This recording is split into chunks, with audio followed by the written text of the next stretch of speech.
dekat. Masa Tuhan kelihatan? Saya bilang, yang goib ya kayak istilahnya jin, malaikat pun nggak kelihatan kok. Masa Tuhan kelihatan manusia? Laki-laki lagi perempuan gimana? Kan saya bilang, enggak itu kan nggak ada katanya nabi yang lahir tanpa ayah. Cuman Yesus. Warahmatullahi wabarakatuh.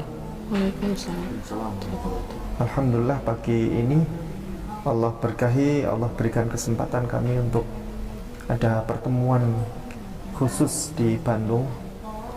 Bersama saya ada Ustadz Edi, dan bersama saya di depan saya adalah Bu Yani. Bu Yani ini adalah seorang ibu dari Bandung sini, memiliki 3 orang anak ya, 3 orang anak. Yang lalu beliau meminta tolong kepada kami untuk bersyahadat, dan kebetulan waktu itu kami masih banyak kegiatan dan belum bisa bertemu dengan beliau. Kami sarankan agar bisa syahadat sesegera mungkin di tempat manapun, dan beliau baru Sabtu kemarin ya bersyahadat. Alhamdulillah bersyahadat dibimbing di masjid terdekat. Baik, Bu Yani ini adalah sosok pembelajar, dan beliau itu mengamati semua banyak video. Dari dulu itu awal videonya Ustadz Mokoginta, terus kemudian kalau sekarang video-video siapa aja Bu yang ditonton? Ustadz Ibu, ya. Ustadz Kainama, ya. Sama Kohdonditan. Insya Allah. Ya, alhamdulillah beliau pembelajar. Tadi kita ngobrol dan beliau banyak buka Bible, oh begini toh konsep ketuhanan begini. Beliau banyak tahu, dan dari situ beliau akhirnya keteguhan imannya itu tidak bisa dibohongi sudah.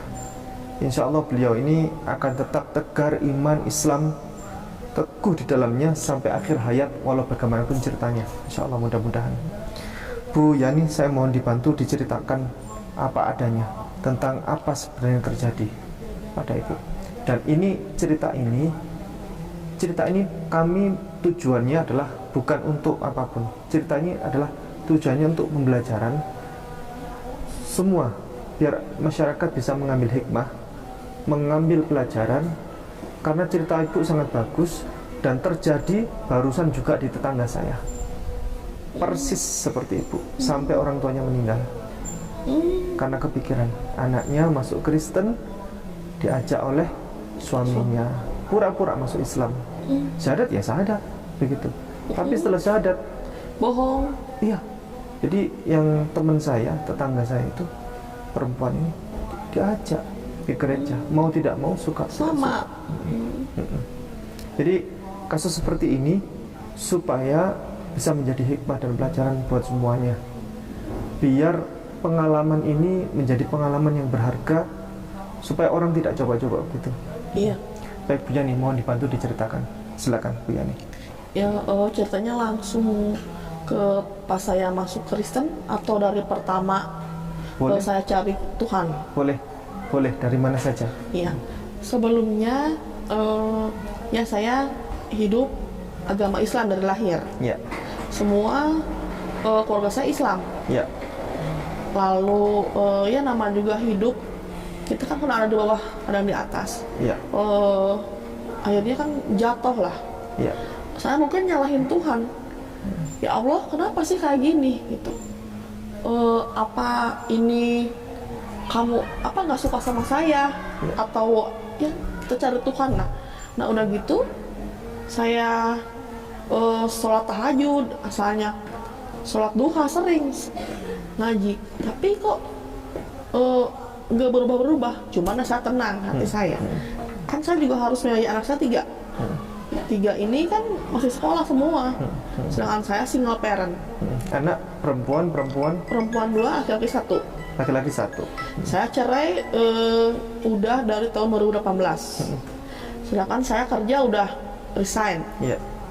Karena terlalu capek sekali, saya bolak-balik. Anak saya nggak ada yang ngurus kan, kasihan. Nah, akhirnya saya ketemu sama seorang lelaki, dia suku Batak. Eh, dia mau menikahi saya asalnya dia mengikuti saya Islam. Nikah siri saya. Sebelumnya ibu punya suami berarti?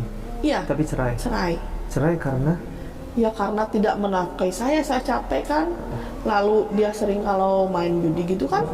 Main judi? Iya, main judi, sholat juga enggak, Islam juga percuma kan. Kadang nggak ada imam bagi saya. Nah, dan beliau juga kasar begitu? Iya, kasar. Sering bilang, ya kasar lah. Minta tolong kepada semua laki-laki, ini semua laki-laki ya. Semua laki-laki tolong untuk Anda mewakili Islam ya, yang Muslim terutama. Anda mewakili Muslim yang selayaknya kalau sudah berumah tangga wajib bertanggung jawab untuk ya kadang disuruh pada istri. Sholat pun ngapain sholat kayak juga enggak. Kadang kan gitu. Nah akhirnya saya ketemu sama laki-laki ini ya baik lah. Nah akhirnya komunikasi, kenalan. Saya nih sama dia kenal 2 minggu. Karena saya nggak mau mendekati jinah, akhirnya saya ya udah kalau kamu mau sama saya kita nikah. Akhirnya menikah dan dia masuk isyahadat nikah siri. Ibu yang ngasih syarat kalau mau nikahin saya harus masuk Islam gitu. Ke ustadz kita nikah di situ. Mau dia mau syahadat. Terus akhirnya udah sebulan kemudian kok dia nggak mau ikutin saya sholat gitu. Asal nggak bisa maaf gitu. Saya nggak mau kalau disuruh ajarin Islam. Mendingan kalau gini kita cerai kan nggak segampang itu. Ya. Masa saya sebulan langsung cerai sama orang-orang. Kalau enggak kamu ikut saya aja. Oh ya udahlah. Daripada saya malu dan saya juga anak-anak gimana. Ya udah. Akhirnya saya ikut sama dia. Teman-teman saya juga persekutuan karena teman saya juga banyak yang Kristen. Tuh diajak lah, asalnya saya kan nggak mau terus, cuman karena ibu dibaptis. Tadi surat baptisnya sudah dikirim ke saya. Sudah dikirim ke WA, beliau sudah dibaptis. Baptis tanggal berapa itu dulu?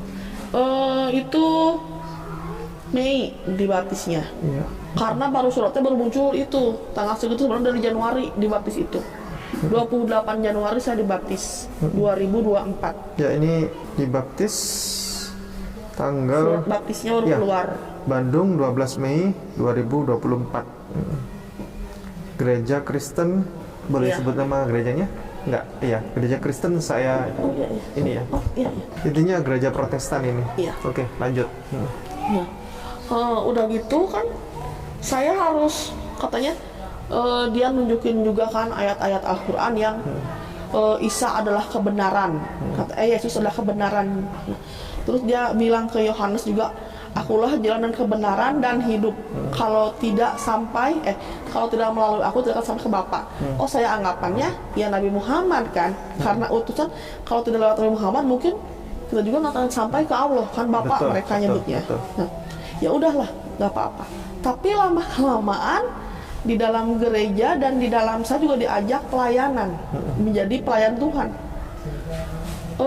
Ternyata kata dia, Yesus itu sudah ada dari dulu, sebelum Nabi Adam pun dia sudah ada, karena dia adalah Allah. Allah itu menjelma jadi apa sih? Manusia. Yesus jadi manusia. Biar katanya kalau apa-apa dekat. Nah, katanya kan kalau kita ngobrol ke Bapak kan nggak kelihatan, tapi kalau misalnya sama Yesus dekat. Masa Tuhan kelihatan? Saya bilang yang goib ya kayak istilahnya jin, malaikat pun nggak kelihatan kok. Masa Tuhan kelihatan manusia, laki-laki lagi perempuan gimana? Kan saya bilang enggak, itu kan nggak ada katanya nabi yang lahir tanpa ayah. Cuman Yesus aja yang lahir tanpa ayah. Nabi Adam lebih parah, nggak ada ibu bapaknya. Saya bilang gitu. Enggak, tapi kamu nanti ditebus dosa. Nah, jadi kalau misalnya saya sakit, itu pernah di rumah sakit dia bilang oleh bilur-bilur darah. Masa udah meninggal masih ada darah-darah Yesus, terus makan babi. Saya nggak suka babi, sapi juga domba saya nggak suka kan. Masa saya harus dipaksa makan itu? saya nggak mau. Babi kan haram, ada cacing betalnya, enggak katanya gitu. Ya lama kelamaan saya nggak mau aja agama ini kok apa, sedangkan di Alkitab juga ada yang Nabi apa Yesus katanya apa membuang setan lewat nabi apa babi-babi. Oh berarti kan kalau misalnya itu setan ada di babi itu, kenapa dimakan? Nah akhirnya kadang saya juga debat lah, makanya pendeta juga bilang siapa yang tahu Yesus, saya bilang Nabi. Ya, dia nggak mau. Terus saya bilang Paulus itu apa? Kata saya itu yang Paulus orang soleh katanya, nggak nikah gitu. Oh ya mungkin ikutin Yesus lah, nggak nikah. Ya tapi lama kelamaan saya nggak paham ini kenapa harus Alkitab itu katanya Injil aja, tapi kenapa ada Alkitab, ada Perjanjian Lama dan Baru, saya nggak ngerti. Disuruh dijelaskan, pendetanya nggak mau menjelaskan sampai sekarang. Sampai sekarang? Nggak ngertinya itu. Jadi beda aja lah. Kalau Yesus, Tuhan Yesus, tapi harus berdoanya gini kan, ini salib. Padahal tidak ada ayatnya di sini. Di Bible tidak ada ayat kalau berdoa itu menangkupkan tangan seperti ini. Adanya ini menengadahkan tangan. 1 Timotius pasal 2 ayat 8. Itu tata cara kalau berdoa ya seperti ini. Lanjut.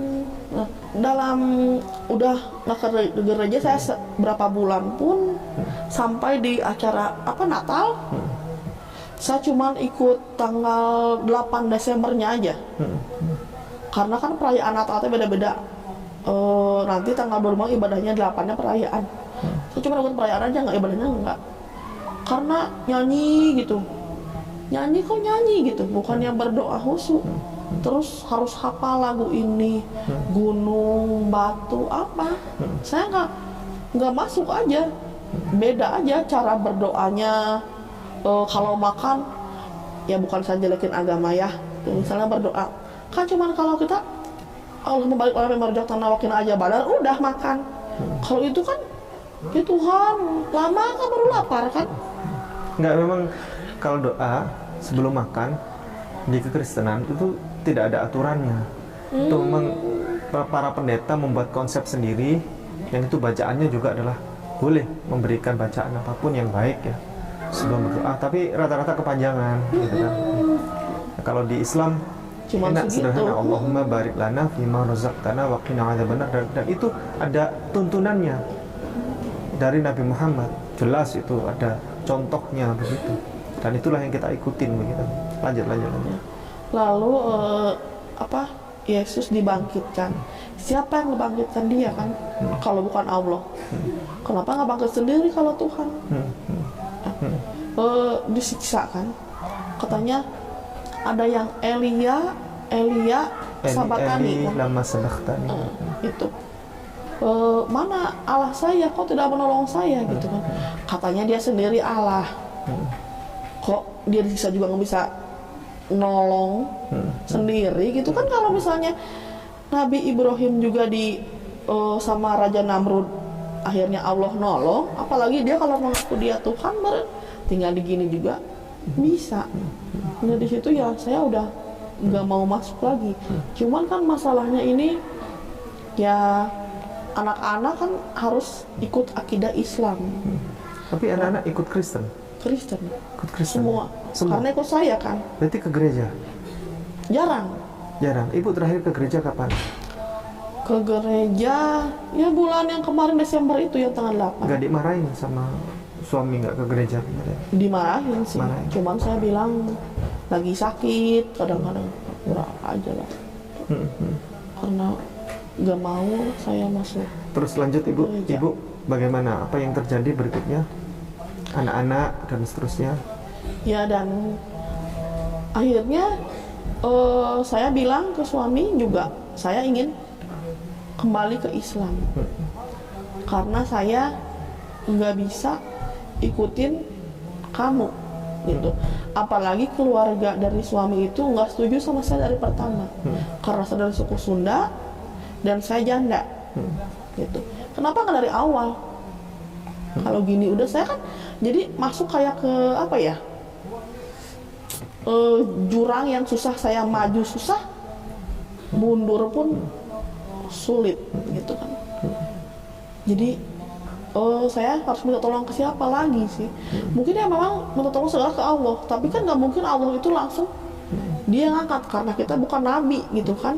Ibu masuk ke kandang wuwu namanya. Kalau di orang Surabaya itu bilangnya masuk ke kandang wuwu ya. Kandang wuwu itu apa ya? Rumah wuwu gitu. Wuwu itu jebakan buat ikan.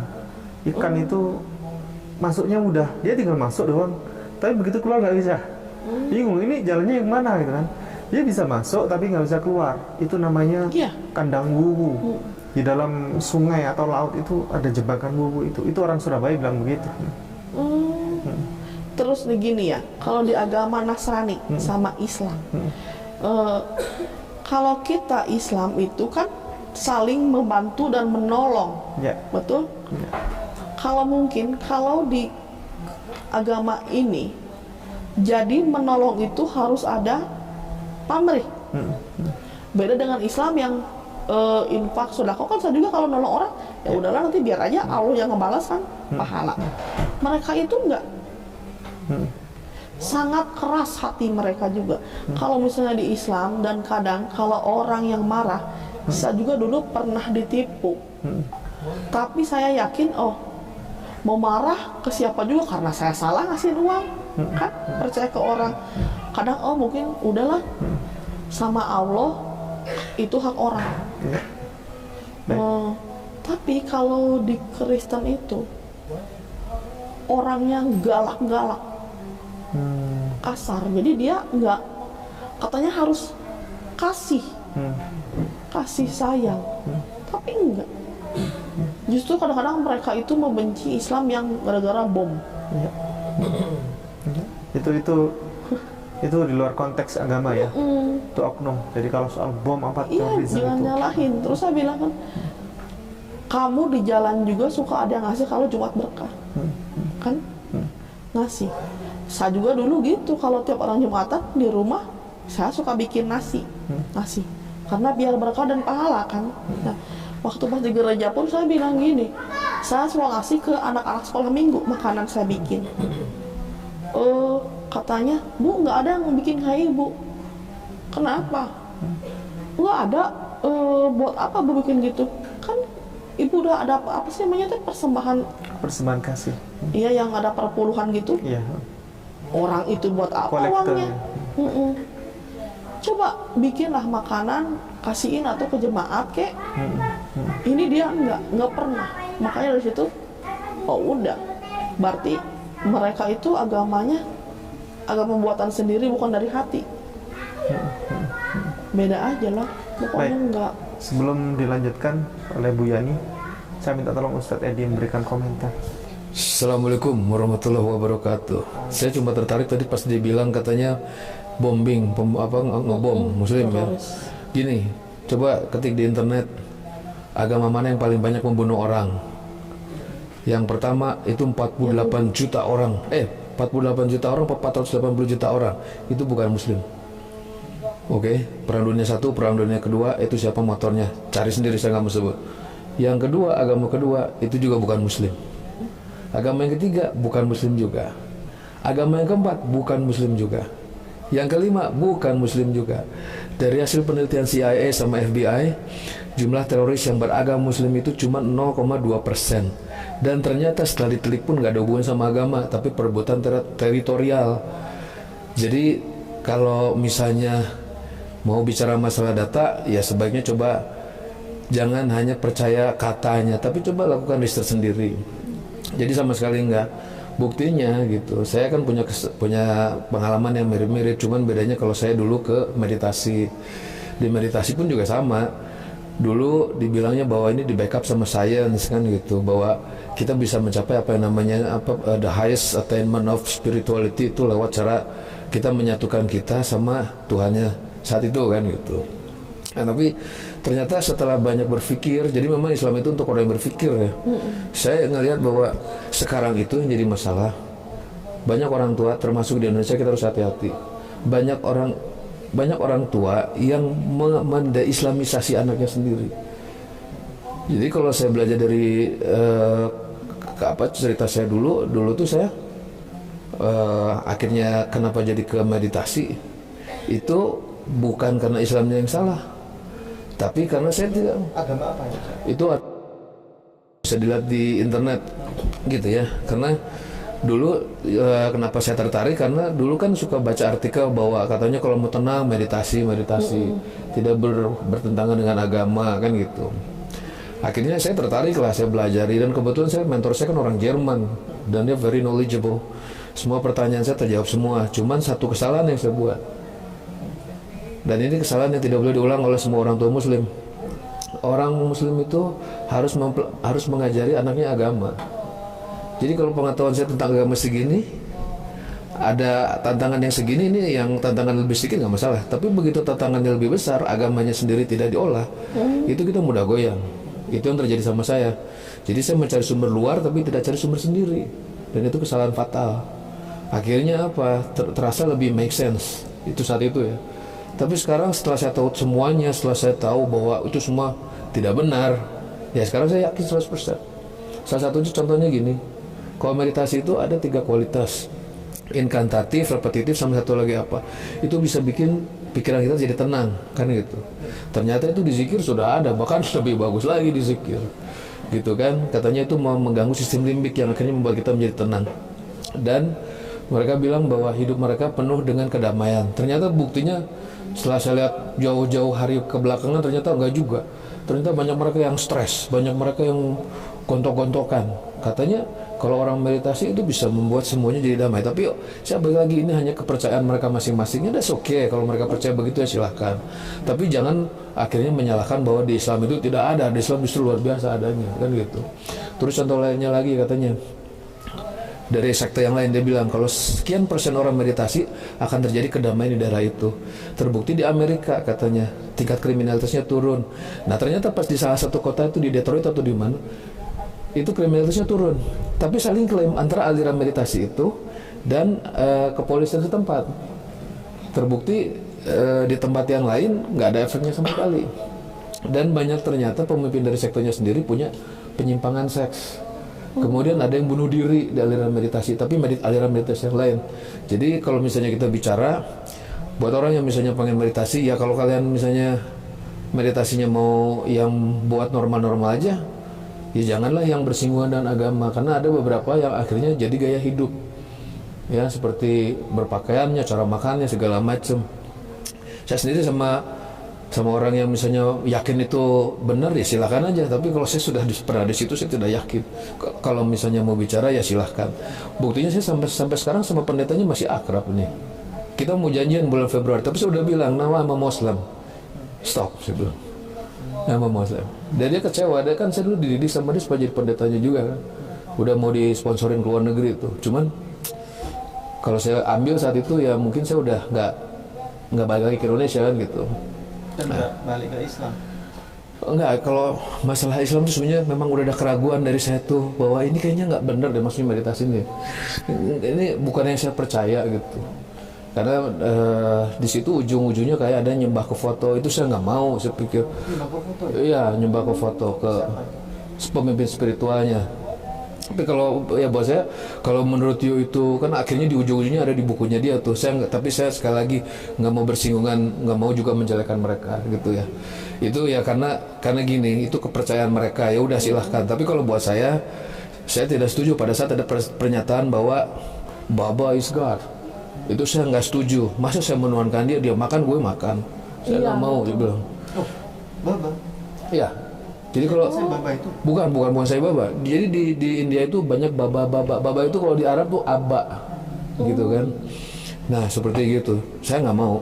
Jadi yang namanya di sana tuh guru spiritual dipakainya baba di sana tuh. Nah ini salah satu baba itu. Terus katanya dia ada mujizat. Saya tidak tertarik sama mujizat karena mau di semua tradisi, di semua kultur semua ada mujizat, gitu kan. Dan mana tahu ini mujizat dari Tuhan apa dari setan? Mana yang tahu? Jadi saya tidak tertarik sama kayak gitu-gitu. Cuman justru hidayah datang itu pada saat saya terus mencari, dan puncaknya saya hampir stres itu kan. Malam itu kayak udah mau gila nih, kayak udah mau pecah nih kepala nih. Bertahun-tahun itu, 8 tahun itu bukan waktu singkat kan. Cuman, tapi kalau yang beratnya itu 4 tahun pertama tuh. Nah, pada saat lagi puncak-puncaknya itu mikirin, jadi yang bener tuh yang mana, saya bilang. Ini gini. Satu pertanyaan mengundang pertanyaan yang lain. Yang satu terjawab, muncul 2 pertanyaan baru. Sampai stres banget.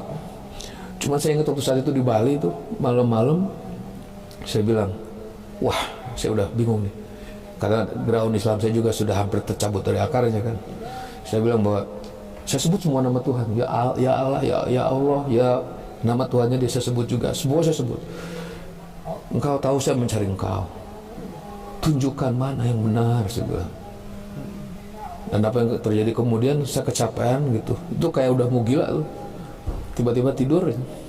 Nah begitu bangun, tiba-tiba kayak hening gitu. Saya nggak ngimpi. Ya banyak kan, kalau saya lihat testimoni orang pindah agama karena mimpi. Ada yang lewat research mendalam gitu. Saya juga research mendalam, tapi nggak dapat solusi kan. Cuman pas lagi pagi-pagi lagi bangun, tiba-tiba semuanya hening. Tiba-tiba kok begitu jelas gitu. Ada suara hati bilang, Di, ngapain sih? Kan udah jelas yang benar tuh Islam. Apalagi yang kamu cari? Tiba-tiba saya kayak yang familiar banget. Kayak sebenarnya kayak you pernah ngalamin nggak lupa nyimpan kunci? Tiba-tiba ingat, lah iya kunci kan saya simpan di atas lemari. Nah seperti begitu. Tiba-tiba, oh iya benar saya bilang. Ya akhirnya ya udah semenjak itu saya declare udah Muslim. Tapi itu pun nggak serta-merta saya jadi Muslim kan gitu. Dalam artian makan waktu buat sholat. Akhirnya saya mulai sholat lagi kan. Udah, terus mulai lagi belajar agama, mulai belajar ngaji gitu kan. Terus mulai menunjukkan sama teman-teman saya bahwa saya sholat. Itu kan juga tantangannya nggak gampang. Waktu saya sholat diketawain sama teman-teman. Sempat di awal, ya nggak semua tapi ada juga. Karena mereka taunya dulu saya kan aktivis dari gerakan meditasi itu. Nah, jadi memang berproses dan akhirnya ya alhamdulillah itu kejadiannya memang udah berpuluh-puluh tahun yang lalu ya. Kejadiannya tahun 2004. Pertama kali saya masuk ke situ tahun 96. Jadi itu bukan perjalanan semalam gitu. Dan kalau pesan saya ya pertama buat para orang tua, jangan nyangka bahwa dengan kita identitas Muslim udah selesai, enggak. Sesudah itu kita harus belajar dan kita ngajarin anak. Karena anak kita ini tantangannya lebih besar lagi gitu. Lebih banyak lagi. Kayak kemarin tuh anak saya nonton YouTube yang di situ isinya berdoa-doa cara tetangga gitu. Saya langsung bilang, nak jangan, itu nggak benar, kamu pindah, itu bukan kamu, kita tuh yang ini. Nah salah satunya itu kan hak kita.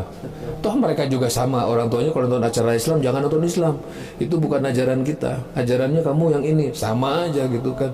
Sekarang tinggal balik, menurut saya, bukan menurut saya, kita tahu kalau kita mau sungguh-sungguh nyari yang terbenar itu yang mana gitu kan, yang nggak ada kontradiksi itu yang mana. Nah itu udah jelas. Paling itu orang tua tuh juga harus sensitif. Jangan sampai nanti anaknya memurtadkan. Orang tuanya sendiri yang memurtadkan. Karena saya punya murid tuh pinter itu, dia kuliahnya di ITB. Dan dia itu dari SMA pelajar tadan terus. Namanya pun juga Islami, tapi satu hal ternyata dia ateis. Dan saya sempat ngajar juga, kenapa kamu ateis segala macam. Terus dia bilang bahwa semua itu cocokologi gitu. Dia nggak percaya sama agama. Terus waktu saya nanya apakah kamu di rumah tuh dulu diajarin agama, dia bilang enggak. Jadi dia dimurtadkan oleh orang tuanya sendiri. Bukan berarti orang tuanya pengen begitu, orang tuanya pun juga nggak tahu. Gitu.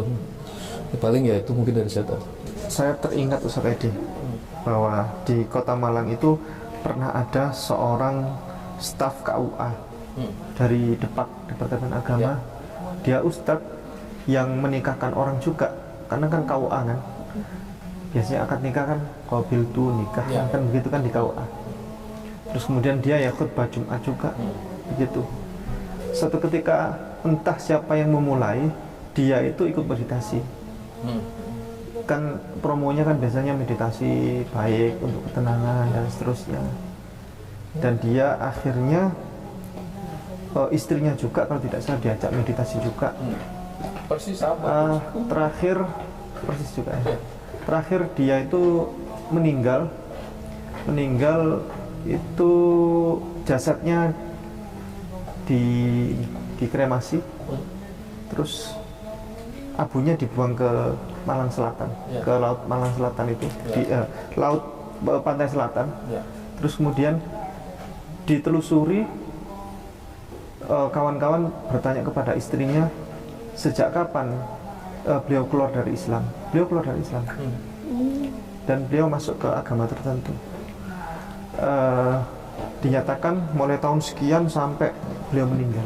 Karena orang-orang kaget, kok abunya dia dikremasi, dibuang ke pantai selatan. Berarti kan dia non Islam kan? Nah, pertanyaannya, dia masih mengaku. Ditanya ke istrinya sama kawan-kawan, loh kenapa kok nggak diumumkan kalau keluar dari Islam, kok masih khutbah Jumat, terus kemudian masih ngangkatkan orang, ngangkat akad nikah itu kan dia yang ngerjakan dan seterusnya. Katanya, loh kalau agama kan agama ya agama, tapi kalau itu kan tuntutan pekerjaan katanya. Nah, kalau khutbah Jumat teridentifikasi, kata banyak orang dia khutbah Jumatnya itu kontroversi ya. banyak menjelek-jelekan Islam juga itu waktu khutbah Jumat. Nah, itu hidayah itu makanan. Iya. Nah, kemudian ini saya tanya kepada Bu Yani, apa sekarang langkahnya Bu Yani yang Bu Yani inginkan? Iya, yang saya inginkan ya kalau suami saya kembali, maksudnya ikut saya Islam kan, karena masa saya udah nikah cerai lagi kan, tapi dia nggak mau. Jadi kalau saya masuk kembali ke agama Islam, dia nggak tahu juga sekarang saya udah Islam. Belum tahu? Belum, karena kan udah tahu langsung di cut. Sedangkan saya kan nanti tinggal di mana, terus anak-anak saya sekolah gimana, sehari-hari gimana. Jadi Bu Yani rumah tangga pure ya? Iya. Baru syahadat hari Sabtu kemarin, Sabtu, Ahad, Senin, Selasa, Rabu, Kamis ya, masih usia 5 hari ya, 4 hari 5 hari syahadat ini. Bu Yani ibu rumah tangga pure, pure, dan bingung sekarang mau memutuskan apa ya, begitu ya? Iya. Bingungnya itu, jadi kalau misalnya saya bohong-bohongan terus kan, pada sudah masuk Islam, kan dia Kristen kan jinah juga, nggak boleh kan. Nah makanya masa dalam kebohongan terus menerus dosa saya numpuk, katanya udah syahadat tapi tetap berdosa kan, gimana saya ngumpulin amal saya pulang. Terus Bu Yani, opsi yang pertama tadi suami ikut Islam, mungkin atau tidak? Pingin, nggak mungkin sih. Nggak mungkin. Terus opsi kedua apa? Ya hidup sama anak-anak aja mungkin. Hidup sama anak, sama suami lepas? Iya lepas. Yang memungkinkan yang pertama sama apa yang kedua? Yang kedua. Yang kedua. Karena kalau masuk Islam nggak mungkin. Kendalanya apa saja? Dia terlalu kuat untuk agamanya. Misal Ibu pilih opsi yang kedua ini, apa resiko ke depan yang akan, tantangan ke depan yang akan didapati? Ya, mungkin ya masalah ya ekonomi mungkin ya. Anak-anak ini masih pada sekolah saya, sama rumah tempat tinggal saya nggak punya, jadi itu aja sih. Jadi bingungnya itu. Orang tua tahu kalau Ibu masuk Kristen? Enggak tahu, nggak ada yang tahu. Bapak Ibu udah meninggal. Tambahan tuh, kasihan orang tuanya. Iya. Kasihan orang tuanya. Saya juga cuma cerita ke teman saya, tetangga, kasihan katanya kalau ibunya nanti di akhirat disiksa terus. Saudara-saudara gimana?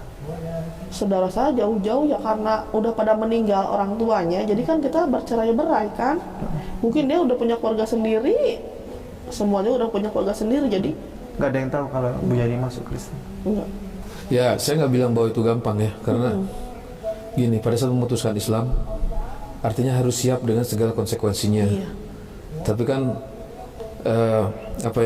kalau misalnya kita baca yang alam nasrul kasodrok wadaunar kawizrok, kan jadi ya betul. Jadi sesudah kesulitan ada kemudahan. Kalau pengalaman saya juga dulu pada saat memutuskan Islam itu hard landing gitu. Emang nggak gampang gitu. Cuman saya lihatnya bahwa itu saya lagi dibersihkan gitu. Nah itu istiqomah. Dan ujung-ujungnya Ya hidup itu kan pasti ada di atas, ada ke bawah, ada di atas, ada di bawah. Cuman kayaknya mah kalau kita berpikir secara logis, jangan kita berharap bahwa segalanya akan baik-baik saja. Ya kita harus siap juga dengan keadaan yang mungkin tidak menyamankan kita untuk setiap beberapa waktu kan gitu.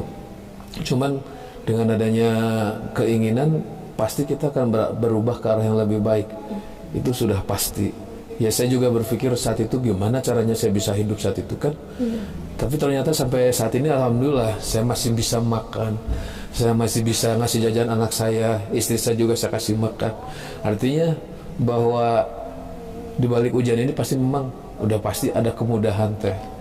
Dan ya mungkin yang harus bisa dipikirkan, apakah teteh mau kalau misalkan kita mati dalam keadaan Ya itu yang belum saya muslim. takutin. Ya.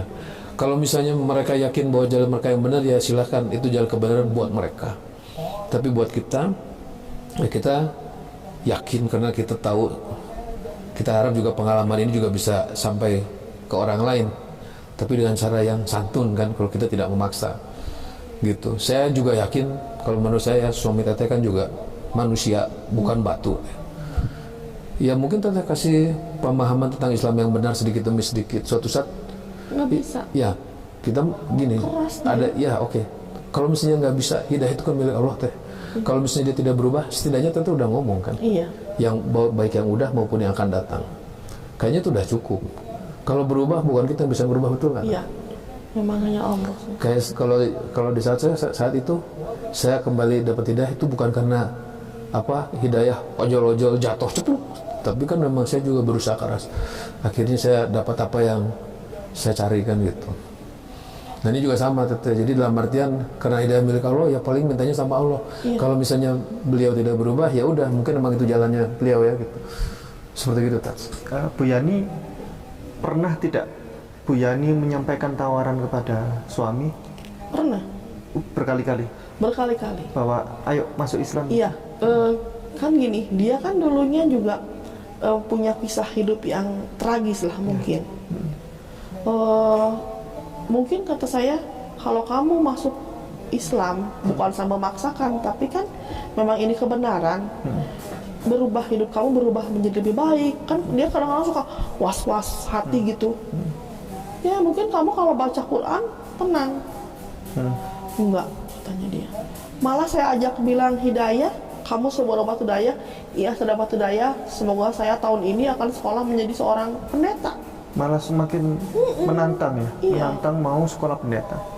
Karena saya dipilih Tuhan untuk menjadi hamba Tuhan. Malah bilang begitu. Jadi keras, nggak bisa, dia nggak mau masuk Islam, bahkan mendengar apa, baca aja, baca Quran ini artinya pas yang ada Al-Maidah itu kan, yang wahai Isa putri Maryam yang hidangan dari langit itu kan, nggak mau, enggak. Sedangkan dia terusnya baca Alkitab yang nggak masuk, yang aneh gitu, katanya saya juga pusing pikirannya. Soalnya nggak apa-apa kalau mau baca Alkitab, dia nanti suruh memperdalam Alkitab, bukan hanya ayat pilihan.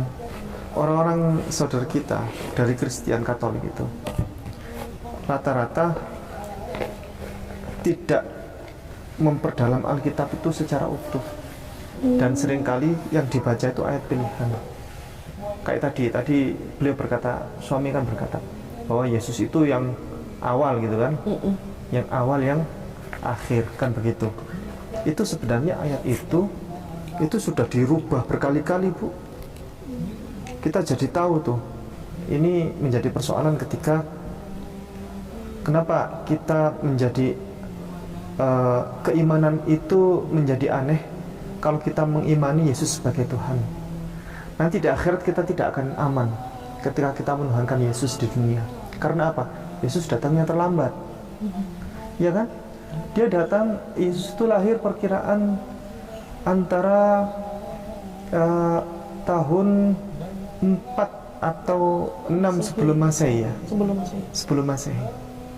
Antara kisaran 4 sampai dengan 6 sebelum Masehi. Itu lahirnya Yesus.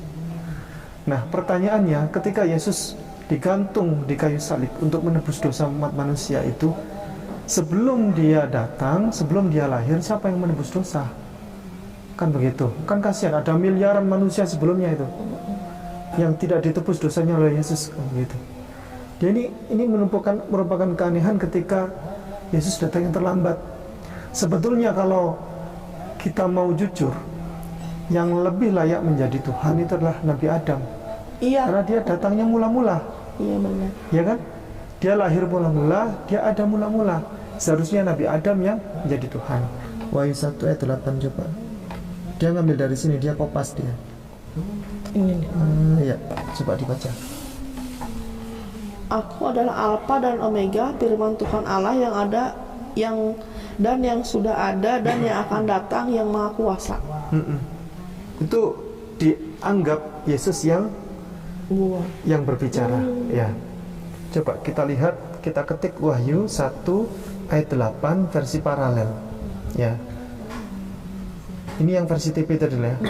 Aku adalah Alfa dan Omega, firman Tuhan Allah yang ada dan yang sudah ada dan yang akan datang, yang Maha Kuasa. Ini koma-koma semua ya. Aku adalah Alfa dan Omega, koma ya.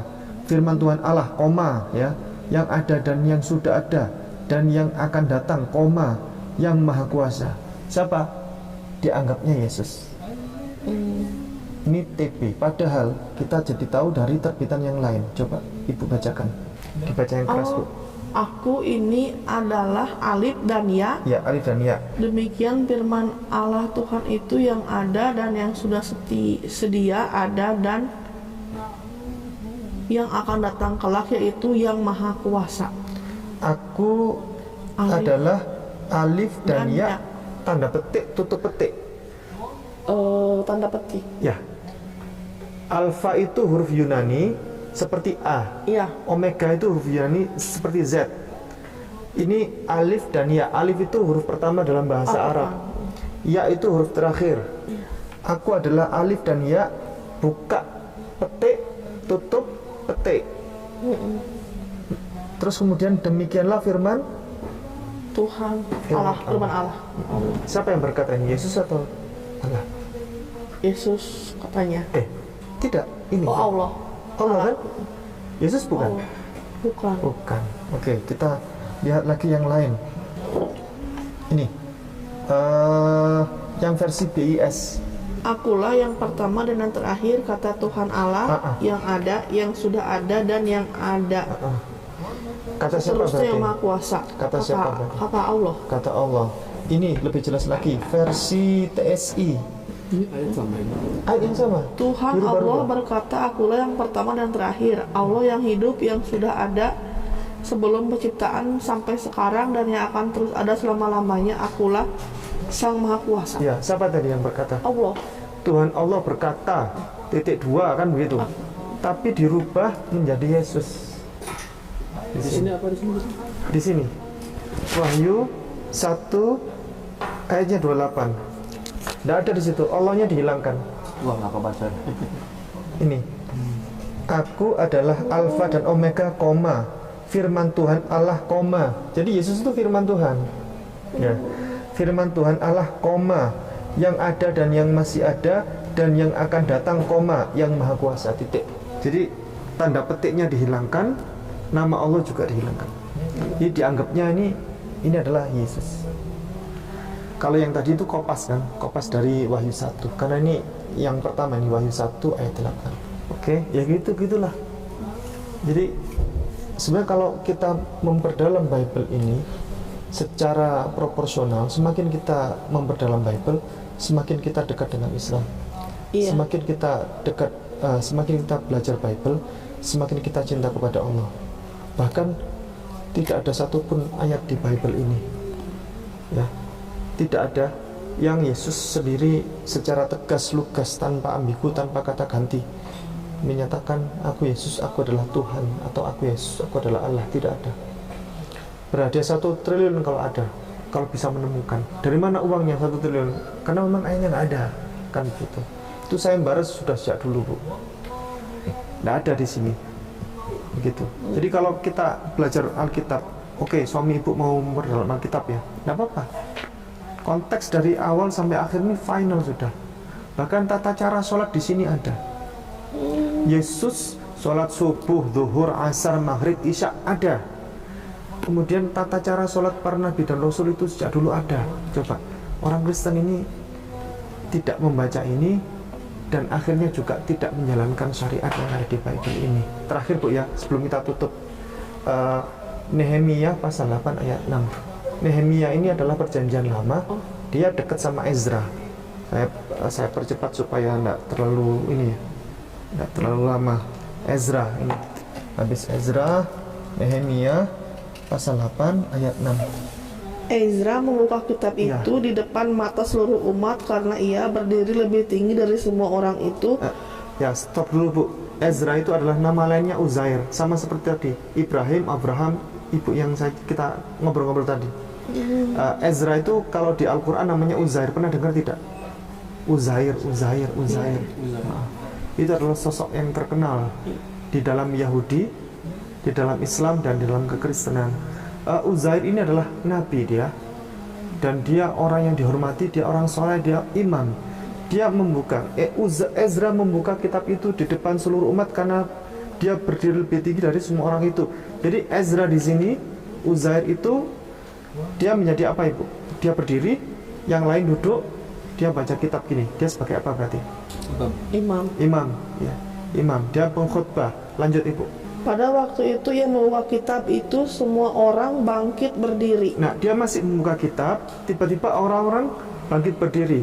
Qad qamatis shalah, persiapan untuk beribadah. Itu namanya apa ibu? Iqamat. Ya, iqamat. Lanjut. Lalu Ezra memuji Tuhan Allah yang Maha Besar dan semua orang menyambut dengan amin, amin. Lalu Ezra memuji Tuhan ya dengan sebutan Allah yang Maha Besar. Ya. Bahasa Arabnya apa itu? Allahu Akbar. Allahu Akbar. Ezra begini, memulai Ezra sebagai imam, dia memberi contoh. Allahu Akbar. Allah yang Maha Besar. Kemudian ada sesi jemaat itu menyahut amin. Itu aminnya 2 kali karena merepresentasikan bahwa di belakang itu ada jemaat yang banyak itu. Amin. Lanjut. Sambil mengangkat tangan, kemudian sambil mengangkat tangan. Setiap gerakan itu mengangkat tangan ibu. Allahu Akbar. Sami'allahu liman hamidah. Lanjut. Kemudian mereka berlutut dan sujud menyembah kepada Tuhan dengan muka sampai ke tanah. Kemudian berlutut, membungkukkan diri, itu namanya ruku ibu. Iya. Dan bersujud menyembah Tuhan, menyembah Allah dengan muka sampai ke tanah. Sedetail itu ya Bible menyampaikan dengan muka sampai ke tanah. Jadi gini, dimulai dari iqamat, qad qamatis shalah, Allahu Akbar, la ilaha illallah, semuanya berdiri dan menyiapkan sholat. Lalu Imam Ezra itu Allahu Akbar, ada sesi belakangnya amin. Setiap gerakan mengangkat tangan Allahu Akbar, Sami'allahu liman hamidah. Kemudian rukuk, kemudian bersujud menyembah kepada siapa? Allah. Kepada Tuhan, kepada Allah dengan muka sampai ke tanah. Pertanyaan saya, di gereja pernah nggak ibu diajak bersujud menyembah kepada Allah sampai ke tanah? Ruku juga nggak ada. Kemudian ibu, saya nanya, di bawah langit, kolong langit yang luas ini, di atas hamparan bumi yang besar ini, agama mana kalau beribadah seperti ini? Islam. Karena Uzair, Ezra itu juga orang Muslim, dia orang Islam, dia menyembah kepada Allah satu-satunya sesembahan. Dia adalah rangkaian para nabi dan rasul zaman dahulu ya, yang mengajarkan mereka kalau sholat ya juga seperti itu. Yesus juga kalau sholat ya seperti itu. Matius 26:39 coba. Maka ia maju sedikit, lalu sujud dan berdoa, katanya, ya Bapakku, jikalau sekiranya mungkin biarlah cawan ini lalu daripadaku, tapi janganlah seperti yang ku kehendaki, melainkan seperti yang engkau kehendaki. Itu Yesus itu. Yesus itu ada persoalan batin yang besar waktu itu. Kepada siapa lagi dia minta tolong kalau bukan kepada Allah? Sehingga waktu dia berdoa, salah satu doa yang mudah diijabah, itu adalah doa ketika sujud kan. Yesus bersujud, lalu di situ dia menyampaikan keluh kesahnya kepada Allah, dia berdoa kepada Allah. Ada tidak Tuhan berdoa? Tidak ada. Yesus bukan Tuhan di situ. Yesus di situ adalah seorang nabi, seorang rasul, hamba Allah yang soleh. Dia orang baik. Dia kalau sholat ya bersujud, begitu. Dan di gereja juga kita tidak jumpai kalau ibadah itu bersujud. Lalu gereja itu mengikuti siapa? Ya Paulus. Ya, mengikuti ajaran yang bukan ajaran Yesus dan bukan ajaran Alkitab. Demikian pesan terakhir Ibu. Mari silakan, apa yang mau disampaikan, permintaan tolong apa yang mau Ibu sampaikan kepada kami. Meminta petunjuk aja sih. Karena maksudnya emang petunjuknya pada Allah sih. Ya. Cuman apa yang harus saya lakuin saat ini mungkin. Biar saya nggak mau jadi dosa terus gitu kan. Ya. Saya bilang udah masuk Islam, masa dalam kebohongan sholat juga saya nggak bisa di rumah kan. Apa gitu, masa saya harus kalau dia masuk Sholat Islam nggak bisa. nggak bisa. Nggak bisa. Pernah sholat kemudian Pernah diketengkan? dimarahin kan. Kapan terakhir dimarahin? Waktu kan karena libur kan kemarin itu Senin, Selasa, Rabu, Rabu ini libur kemarin, jadi saya kan masa nggak sholat terus, sedangkan dia ada di rumah kan. Ya ngapain sholat gitu kan. Jadi kalau itu bukannya beda. Pokoknya saya nggak mau kalau kamu kembali ke Islam ya gitu konsekuensinya. Beliau sampai minta mukna pada kami, karena muknanya juga sampai dibuang ya. Iya. Dibuang. Oh, nggak ada. Kalau urusan mukna urusan mudah. Yang menjadi persoalan adalah bagaimana Sholatnya. solusi untuk beliau ke depan dan seterusnya. Ya, nanti kita akan diskusi lagi off kamera ya. Kita coba bagaimana mencarikan solusi terbaik, dan kata Ustadz Edi tadi sudah bagus beliau menyampaikan bahwa Allah itu maha penolong. Iya. Dan insya Allah Allah akan membukakan jalan Amin. bagi siapa saja hambanya, insya Allah yang teguh ya, yang teguh dalam iman, insya Allah minta tolong kepada Allah dan insya Allah mudah. Baik, demikian, terima kasih barakallahu fikum. Kita akhiri karena waktu kejar-kejaran.